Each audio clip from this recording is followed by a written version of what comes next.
నమస్కారం. పట్టాభిరామబాణంకి స్వాగతం. మీ మెయిల్స్లో నాకు ఎక్కువగా యూత్ దగ్గర నుంచి వస్తూ ఉంటాయి. ధైర్యంగా ఉండాలంటే అలాగా, కాన్ఫిడెంట్గా మాట్లాడాలంటే ఎలా. మనం చాలా 250 పైన చేసాం ప్రోగ్రామ్. బట్ పాతవి చూడని వాళ్ళు అడుగుతూ ఉంటారు. అందుకని అప్పుడప్పుడు మళ్ళీ చెప్పాల్సి వస్తూ ఉంటుంది. అయితే ఈ మధ్యకాలం వచ్చిన వాటిలో ఎక్కువగా ఇంటర్వ్యూకి వెళ్ళినప్పుడు ఎలా ఉండాలి అంటే, ఆ ఇంటర్వ్యూ అంటే అది సాఫ్ట్వేర్ ఇది కావచ్చు, ఒక ఫ్యాక్టరీలో కావచ్చు, లేకపోతే ఒక ఐఏఎస్ కావచ్చు. దేనికి వెళ్ళాలన్నా వాళ్ళు మనల్ని ఇంటర్వ్యూ అంటే అసలు నీలో ఎంత దమ్ముంది, ఎంత సత్తా ఉంది, నీ ఐక్యూ ఎలా ఉంది, నీ ఈక్యూ ఎలా ఉంది, నీ ఎస్క్యూ ఎలా ఉంది, ఇవన్నీ తెలుసుకోవడానికి వాళ్ళు అడిగే ప్రశ్నలే. దాన్ని బట్టి వాళ్ళ సంస్థకు మీరు పనికొస్తారో లేదో తెలుసుకుంటారు. ఏదో మనం రికమెండేషన్ లెటర్ రాయించుకుని పూర్వం రోజుల్లో లాగా డైరెక్ట్గా జాయిన్ అయిపోవడం లాంటిది కాదు కదా. ఇప్పుడు చిన్న ఉద్యోగం కూడా ఏదో కిరాణా కొట్లో అసిస్టెంట్గా వెళ్తే తప్ప అదర్వైజ్ ప్రతిదానికి కూడా మీకు ప్రిపరేషన్ కావాలి. ఈ ప్రిపరేషన్ లేకుండా అంటే ఆ ఫీల్డ్కి సంబంధించిన ప్రిపరేషన్ కావాలి, దానికి సంబంధించిన బుక్స్ చదవాలి. సో ఇవి చిన్న చిట్కాలండి. ఫస్ట్ ఏంటంటే, ముందుగానే చిన్న లక్ష్యాన్ని పెట్టుకోకండి.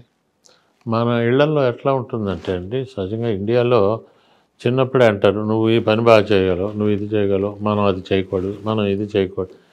ఇవి నిజం అనుకుంటామండి. అవి వ్యాపారం ఫలానా కులం వాళ్ళు చేయాలి, వ్యవసాయం ఫలానా ఏమి కాదండి. ఇది ఊరికే అప్పుడు విభజించారు అంతే పని. ఇప్పుడు ఎవరైనా ఏదైనా చేయగలరు. ఎంతోమంది అసలు ఎప్పుడు వాళ్ళకి ఎన్ని ఎకరాలు ఉన్నాయో కూడా తెలియని వాళ్ళు పొలంలోకి వెళ్ళి పొలం దున్నుతున్నారు. వ్యాపారం అంటే ఏంటో తెలియని వాళ్ళు మార్కెటింగ్ మేనేజర్స్గా ఉన్నారు. And they are successful. ఏదైనా నేర్చుకోవాలి. అభ్యాసం.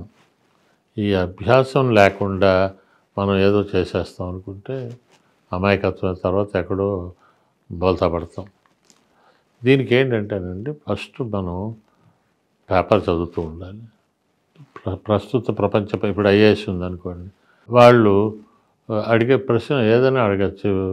మణిపూర్లో ఏంటి గొడవ అవుతుంది, లేకపోతే ఈ ఎలక్ట్రిసిటీ సప్లై ఒక రాష్ట్రంలో ఎలా ఉంది, ఇంకోటి ఏంటి, ఎలక్షన్ల గురించి నీ అభిప్రాయం ఏంటి, ఫ్యామిలీ ప్లానింగ్, ఈ ఫ్రీగా ఉచితాలు ఇస్తున్నారు, వీటిలో ప్రజలకి నా లాభమా నష్టమా, ఇవి పేపర్ చదివితేనే కానీ అర్థమవుతుంది. ఏదో మన నోటికి వచ్చినట్టు చెప్పామనుకోండి, వాళ్ళేమి అలా టప్పాలి కదా, కూర్చునే వాళ్ళు మేధావులు ఉంటారు. వాళ్ళు ఏం తెలియదు, గ్యాస్ కొడతాడు, రేపు కలెక్టర్ అయినా కూడా అలాగే ఉంటాడని వెరీ గుడ్ అంటాడు. ప్రిలిమ్స్ పాస్ అయ్యి ఫైనల్ పాస్ అయ్యి ఇంటర్వ్యూలో వెనక్కి వచ్చిన వాళ్ళు చాలామంది ఉన్నారు. ఒకటి నాలెడ్జ్ లేకపోవడం, రెండోది ఆ స్కిల్స్, ఆ ఇంటర్వ్యూకి ఎలా వెళ్ళాలి, ఎలా ఉండాలి, ఎలా మాట్లాడాలి, కాన్ఫిడెంట్గా ఎలా ఉండాలి, ఈ సీక్రెట్లు తెలియకపోవడం. యూజువల్గా ఎలా ఉండాలంటే, ఫస్ట్ జుట్టు మీరు కరెక్ట్గా బాగా దువ్వుకోవాలండి. పిచ్చి జుట్లు ఇవ్వండి. ఈ మధ్య రకరకాల అండి, అరగుండు చేసేవాళ్ళు కూడా అలా ఉన్నారండి. ఆ బార్బర్ షాప్లో ఆఫ్ చేస్తారు. అవి అతనికి ఎందుకు మరి అందం అనిపిస్తుందో ఏంటో తెలియదు. అలాంటి వాటి ఇంటర్వ్యూకి వెళ్తే అస్సలు రానిరండి. ఎందుకంటే వాడు కలెక్టర్ అయితే జిల్లాలో అందరికీ అరగుళ్ళు చేయిస్తాడు. అందుకని తప్పండి అది. ఏదో కాలేజీలో ఉన్నాడంటే వాళ్ళు నవ్వుకుంటారు. అవన్నీ ఆ ఫ్యాషన్లు వేరు. అరగుండు, ఇలా చిరిగిపోయిన ప్యాంట్లు, అది కాలేజీ లెవెల్ దాకా పర్వాలేదు. Clean shave. ఈ షేవ్ చేసుకోకపోతే సహజంగా వీళ్ళు బాస్లు ఎట్లా అర్థం చేసుకుంటారు, ఇది లేజీ ఫెలో అనుకుంటారు. అంటే గడ్డం గీసుకోవడానికి బద్ధకం. బాగా గుబురుగా గడ్డం పెంచి ట్రిమ్ చేస్తే వాళ్ళు వేరు. అలా కాకుండా 2 రోజులకి 3 రోజులకి చేసేవాళ్ళు అంటే వీడు పనులు వాయిదాలు వేస్తాడు అనే ఆలోచన వస్తుంది. తర్వాత చిన్న స్మైల్ ఉండాలండి. సీరియస్గా వెళ్ళామనుకోండి, వాళ్ళు కూడా సీరియస్గానే ఉంటారు, ఇంటికి పంపించేస్తారు. అండ్ ఫీల్ ఆఫ్ కాన్ఫిడెంట్గా షేక్ హ్యాండ్ ఇచ్చాడు, ఎస్ సార్, నమస్కారం సార్, ఇట్లా నవ్వు అనేది అలాగా ఉండాలండి. తర్వాత విపరీతమైన మనం మేకప్ చేసుకున్నా, లేకపోతే రంగురంగుల బట్టలు, లేకపోతే ఫ్యాషన్ డిజైనింగ్, కొంతమంది అమ్మాయిలు బయట ఉంటారు వాళ్ళు. అలా ఇంటర్వ్యూకి వెళ్తే మాత్రం గ్యారంటీగా తీసుకోరండి.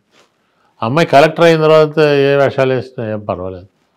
కానీ అక్కడ వాళ్ళు చెప్తారండి, ఇండియన్ స్టైల్లో రండి, ఏదో పంజాబీ డ్రెస్సు లేదా చీర, foam shake hand and body language కూడా బాగుండాలండి. సో కూర్చున్నప్పుడు స్ట్రైట్గా అలా కూర్చోవాలండి. అలా కూర్చోకుండా ఇలా ముందుకు వంగిపోయిన ఇచ్చేసిన వాళ్ళు. And identify your ABCDE. ABCDE అంటే ఏ అంటే యాటిట్యూడ్ అనమాట. మీరు ఇంటర్వ్యూకి వచ్చారు, వాళ్ళు చెప్పేది శ్రద్ధగా వినాలండి.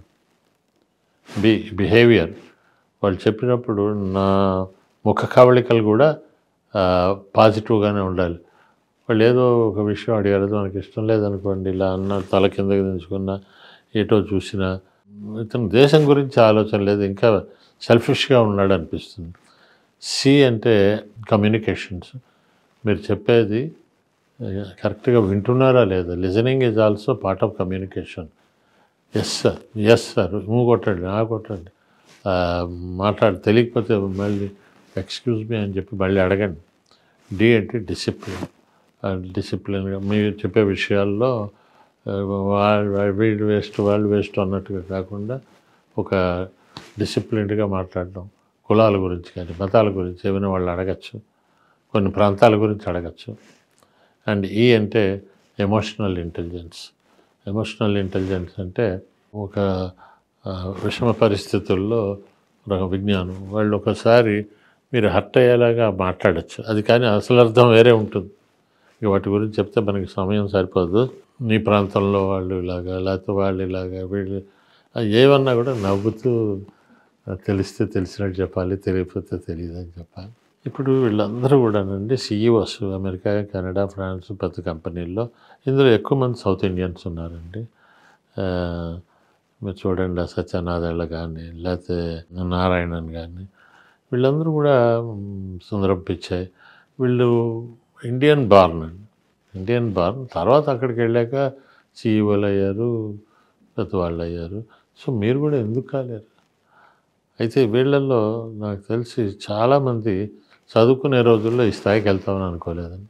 వాళ్ళకి ఆ పాజిటివ్ మెంటల్ యాటిట్యూడ్ డెవలప్ అయింది, సెల్ఫ్ కాన్ఫిడెన్స్ పెరిగింది. వీళ్ళని చూస్తే మనకి అసలు మనం ఇంకా ఎన్ని అద్భుతాలు చేయాలి అని అనిపిస్తుంది.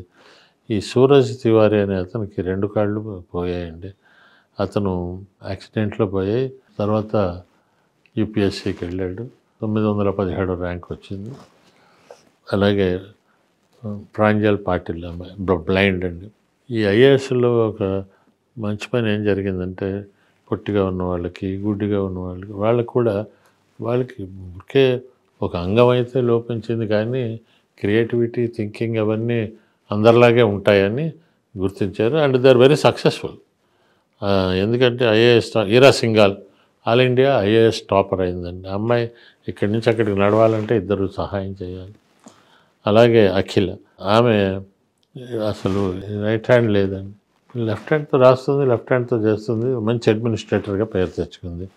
ఇక ఆర్తి దోల్కర్ అయితే ఇక ఆశ్చర్యం, అమ్మాయి పొట్టి 3.5 feet ఉంటుంది. ఈ వారణాసి అక్కడ కలెక్టర్గా చేసి అద్భుతాలు చేస్తుంది.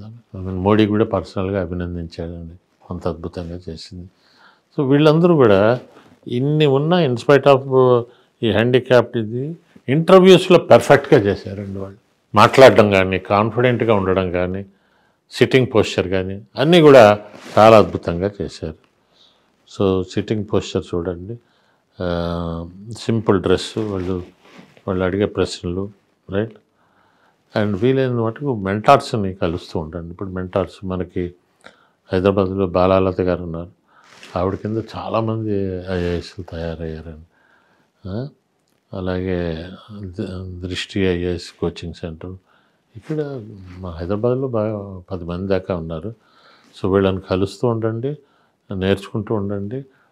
తర్వాత యూట్యూబ్లో కొందరు ఐఏఎస్ ఎలా అయ్యారు, ఒక వంట మనిషి కొడుకు ఐఏఎస్ ఎలా అయ్యాడు, బస్ కండక్టర్ కొడుకు ఎలా ఐపీఎస్ అయ్యాడు, ఈ ఇంటర్వ్యూస్ చూడండి, వాళ్ళ గురించి బాగా స్టడీ చేయండి. అవసరమైన చోట మీ యొక్క ఆలోచనలను, మీ అభిరుచులను కూడా మార్చుకుంటూ ఉండండి. అభిరుచులు మార్చుకుని మీరు దేశం కోసం ఆలోచించండి. ఇప్పుడు చూడండి ఐఐటీస్లో ₹1,00,00,000 మినిమం ఉందండి. బాంబేలో వాళ్ళకి ఉద్యోగాలు వస్తున్నాయి. ఐఐటీస్ అనే కాదు, ఎవరైనా సరే ₹1,00,00,000 జీతాలతో మొదలవుతున్నాయి. సో ఇండియన్స్ని ఎక్కువ ఇష్టపడుతున్నారు కూడా.